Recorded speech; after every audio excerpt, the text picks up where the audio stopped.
महुआ के समय में आवे है कब कब आखे महुआ तेल बता अरे फागुन के महीना महुआ के आगे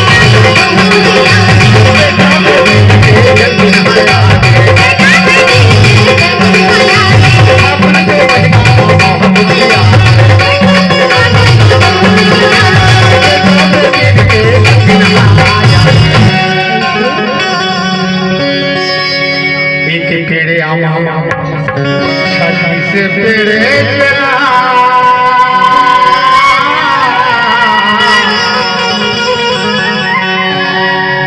मोरे एमपी के चिड़ैया रे करोड़ा आई बोला रसिया राम गचा